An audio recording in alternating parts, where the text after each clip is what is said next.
Welcome to the June 12th, 2025 meeting of the Decatur Architectural Review Board. I will call roll with each commission member answering present. Barbara Kelly. Present. Patrick Rasco. Present. Jacob Woods. Present. I am Ellis Chenault, the board chair, and we have a quorum present. Dr. Swope is the city's preservation specialist. Thank you to everyone who is attending today. Your involvement in this commission's proceedings is vital to the effectiveness of this process. There is a copy of the agenda out front if you would like one. Historic district designation means your neighborhoods have been recognized by the United States government, the state of Alabama, and the city of Decatur as being architecturally or historically significant to our community. Historic districts are not created to prevent changes, but rather to ensure that the proposed changes are appropriate to the individual property and the districts as a whole. The board's responsibility is to review the appropriateness of all proposed changes. Each historic resource within the district is assessed on its own individual merits. What is appropriate for one property may not be appropriate for another, based on resource, age, location, neighboring properties, and stylistic details. The Architectural Review Board's rulings are based on written standards and regulations that guide our review and decision making. These guidelines and the Commission's decisions have the force of city ordinance. You can access our guidelines along with the application forms on the city's website. Our hearing process is as follows. Staff will present the applications. When they read your name and property address, please be prepared to come to the podium. Staff will present the application and staff assessment of each request. When the staff is finished presenting the application item, the applicant and or designated representative will then state their name, address, and provide any additional information or comments regarding that application item. The board may ask clarifying questions of the applicant at this time. Next, we will hear any public comments on that particular application item only. After public comment has closed, the chair will entertain a motion and the board will discuss and dispense with that application item. Staff will then proceed to the next application item and so forth. An approved certificate of appropriateness, or COA, will be issued in the form of an email that copies both the applicant and the building department approximately 1 week after this hearing. The document will outline and reaffirm what was approved and that the project has been approved. A COA must be issued before a building permit can be obtained. If any changes to your project are anticipated after the COA is issued, it is the responsibility of the homeowner to contact staff and she will help guide you. In some cases, you may be required to submit the changes for review and issuance of a new COA. If your project is denied and you are not issued a COA, you will be issued a letter stating the reason for denial and additional information. Denied COAs will be sent by certified mail to the property owner's address filed with the Morgan County Revenue Commissioner's office. You may resubmit an application with revised plans at a future meeting. There is an appeal process for a denied COA as well, which is spelled out in the municipal ordinance under sections 1825 and 1892. After all applications are heard, the commission will entertain general comments from the public, limited to 3 minutes per individual. At this time, we need to approve the minutes of our previous meeting, which was May 8th. Do I have a motion to approve? I make a motion to approve the minutes. Barbara makes the motion. Second. And Philip seconds. All those in favor? Aye. Any opposed? Motion carries. Dr. Swope, expedited COAs since March. We have 614 Johnston, which was a rear fence. 802 Grant, that was repair in kind for garage soffits. 446 Sherman, new roof and repair in kind on outbuilding door frames and trim boards. 521 Oak, repair in kind windows. 811 Jackson, new roof. 614 Sherman, new roof. And 442 Jackson, new backyard fence.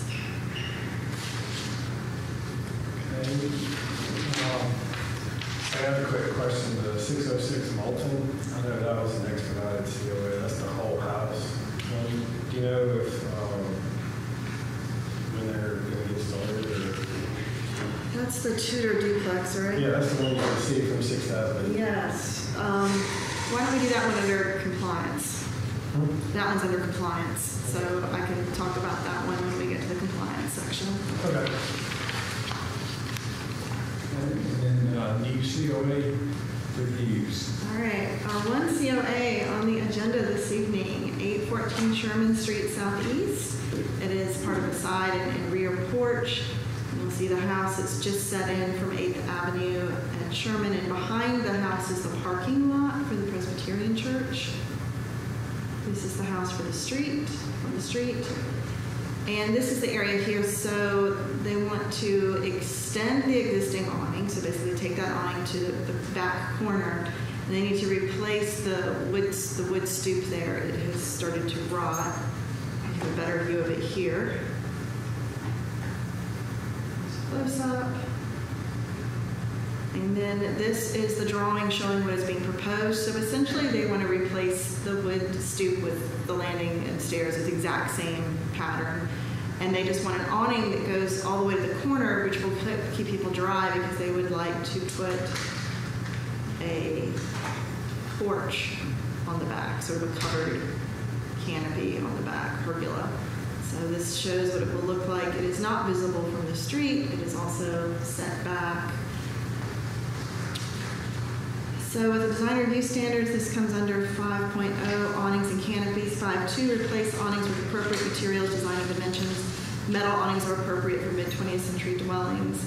24.0, new construction, decks, locate decks only on the rear ground level of historic buildings, not visible from public view. 24.3, decks should be attached to historic buildings so they can be removed without significant damage. 24.5, decks should be recessed from the side walls of the dwelling to help reduce their visibility. Under the staff report, the awning is a mid-century awning. It's likely the first awning placed on the building. It potentially could be within 10 years or even original to construction. It's kind of hard to know. Those metal awnings start to come in around the 40s. The proposed replacement awning has the same details. It's just made longer to go to the back corner of the house. The side deck entrance changes are minimal. The stair railing will match what is currently there in terms of design.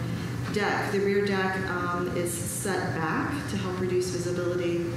And in terms of prior rulings on projects like this, the board has traditionally given latitude to decks at the rear houses, which are not viewed from the public right-of-way. The main factor that has typically been reviewed is, does the deck set back from the rear corner? And this plan does do that. That's right. We need you. Sorry about that. Jacob's got to come off because it is one of his firm's projects. He doesn't get to talk. He gets to go sit in the audience and smile. And John, if you have any questions, you can come up and talk to the board. I know you're thrilled to be here. You're just going to sit. John's like, he's not moving. He's just got done going on. All right, any questions for John?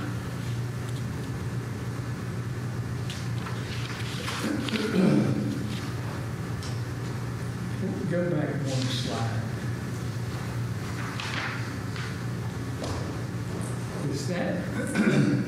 Is that structure over to the right with the slightly slanted roof new construction?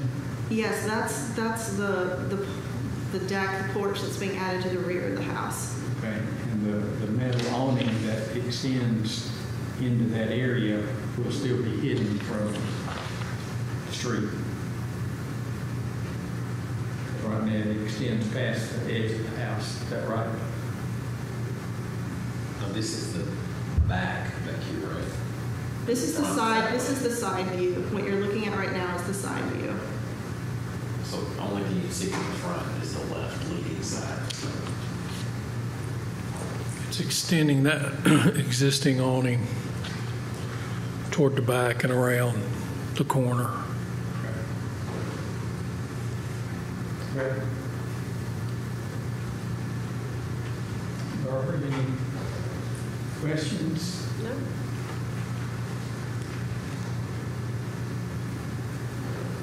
Patrick? No.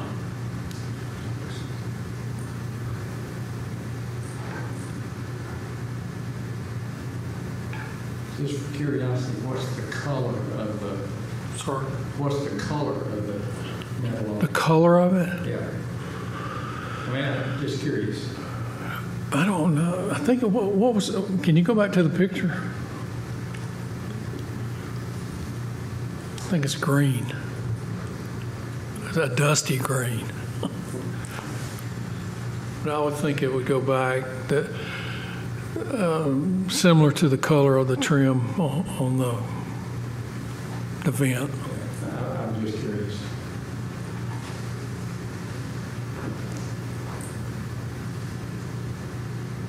Okay. Any questions? Anything? Okay. We have a motion to accept. Make a motion to accept. I second it. Patrick and Barbara seconds it. All those in favor say aye. Aye. Motion carries unanimously. Thank you, John. I'll get that approved COA out to you tomorrow.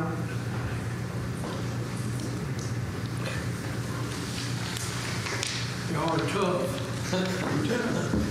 Look, he's talking. All right, compliance updates. You might recall 301 Oak. 301 Oak and 812 Johnson, they have both been put into the system for court summons. So they missed their dates. They did not respond to requests. So at this point, I'm no longer handling it. It's been turned over to legal. So those wheels move slowly, but they have started. 812 was to put a shingle roof. Shingle roof and landscaping in front. And then the other one was to take the fence halfway down. It was to reduce its height, yes. Yes. Just trying to remember what Yes. Jake, this is the one that you had been asking about. So we had gotten a COA. It was a very complex COA. But this project was a stop work order because I came by one day and they had ripped off all the half timbering and they continued work past a stop work order as well when they removed stuff in the attic. It is an out-of-town property owner.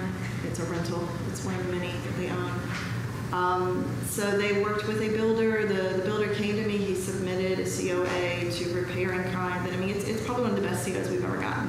Everything is detailed. It's exactly the way it's supposed to be. We spent a lot of time working on what the new doors would look like. And I signed off on the COA, and then we haven't seen any action on it, so I reached out to the builder, and he said the minute he submitted the plans from the homeowner, he has not heard back from them since. It has been radio silence. So this one is also a code compliance issue because it has so many other issues with it. So code compliance is also working on this, and they have started moving some wheels on their end. So this one might go into the court system as well. I just remember it's been a while since we talked. Yes, it has. And, and I was like, I put that sign out right away because I wanted people to know that, we were moving forward, and then it sits. So that's the update on that one. We had a new one that came up this last week. I think this is a really good reminder for people. I was looking at a different property. I happened to be driving by this particular house on Milton and saw a lot of work being done. They had pulled out some of the load-bearing beam on the porch. They were doing prep work for painting. And when I went up, it's painted brick. It's been painted brick a long time, so we don't review that. We don't review colors. But there were multiple tubes of empty caulk and great stuff foam that they were using to fill all of the cracks in the masonry. And so the challenge with this, and I mean, and it's a lot. I mean, they completely covered almost all the mortar joints on one side. And caulk and foam are not appropriate for masonry repairs. And they also, because they're water resistant or waterproof, depending on which one you have, you know, brick is like a terracotta pot, so moisture moves up and down through brick. When you paint it, that force of the moisture evaporating likes to take the paint off. That's why it's hard to keep paint on brick. It gets patchy where it wants to come off. But when you fill it with something that is water resistant or impervious to water, that is forcing that water to find another place to exit, and it puts more pressure on it, and that is when you're more likely to get spalling. The brick will actually break off, and that is a structural issue.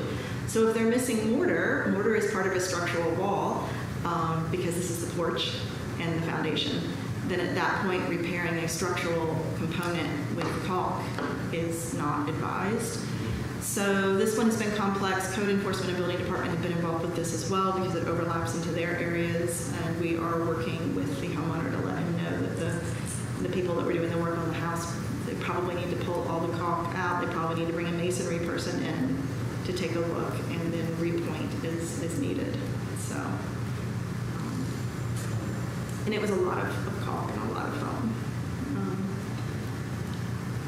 Then, whoops. Where are my dates? They're on here somewhere. Did they get lost? I'm not seeing it, so it may have dropped the last slide. The last slide was training. I have training dates set now for everybody. There's sort of 3 different components to it, and they're different times. The first is in person. That's Friday, August 1st. That is very specialized training, specifically geared to the ARB and HPC. We are bringing in one of the former chairs of the Annapolis, Maryland Preservation Board, and who specifically works on the politics of preservation and working within the city government, working with enforcement, working with the community, especially what we call second generation districts. So the people that formed the districts, the people that were passionate about the districts, a lot of those are no longer here. So you've had a shift in who is here and what they view is the role of the city and how that gets interpreted at times. So that one, please mark your calendars. That will be at Morgan County Archives, and we do need everyone here for that. Then we have a virtual session, which is July 25th. We have 2 different sessions that day. They're each about an hour plus, but they're going to be, we're thinking around 9:30, 10. We're still finalizing the actual time, but I will get it to you guys, I should know, within a week. We just had the initial contract sent in today. And one session will be on survey and inventory, essentially locating how to find historic structures within the community, like what that looks like. That's geared a little more to the HPC, but obviously that is of interest for you guys as well. The second one is specifically dealing with code enforcement violations and legal issues, which is more geared towards the ARB, because you guys deal with that a little bit more, and sort of compliance issues and how that works. And then last, we just sort of lucked out. In August, we have the national, and it should have been an A instead of an S, the National Alliance of Preservation Commissions. You know, every other year they do Forum, which is an in-person conference. This is an off year. Last year they met in August in Florida, because why not? It was so hot. But this year they are doing what they call a virtual short course. So it is 2 full days of training online. It is really good. It's very intense. It's virtual, so if there's only a couple sessions you can make, you can dial in. But we need to have you registered for it because the city is paying your registration fee. So I need everyone to send me, if you're interested, an email and just say, hey, sign me up, so that I can get it on my paperwork in and we can invoice out accordingly. Sort of one of the, so I've been working with them for, gosh, I don't know, since I lived in Washington State, so over a decade now. I am one of their national trainers, so I'm the one who's actually leading a session on community outreach. So there is my plug for working with them, and I'm not the only one. I'm the person who's sort of overseeing that particular session. I think there's 4 speakers under me that we're working together on. But it is a really good organization. It is a good way to hear what is going on in bigger cities and smaller cities so that you can figure out, okay, what's going to work well for us, cities that have far more active preservation programs and cities that maybe are just getting started. So it's just a really good across the board. See what everyone else is doing, take their ideas, ask them how they might switch it around. Lessons learned are always fun to hear. And so it's definitely worth your time. Going back to the first in-person session, was there a time? I need to confirm that with him. We've got one more meeting, but I am guessing it'll probably be around 9. That's what I try to do because archives doesn't open until 8 and we don't start till 8, so it takes me a little while to get down there and make sure John is in and get things running. So, but I should have the exact times within a week or so. But just go ahead and put markers down on those dates. Would the virtual course be recorded if you missed some of it? The virtual course will be recorded, but obviously if you won't have the ability to ask questions at that point. So you just would listen.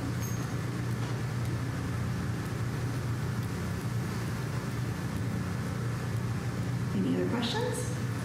It's a short meeting. It's summer.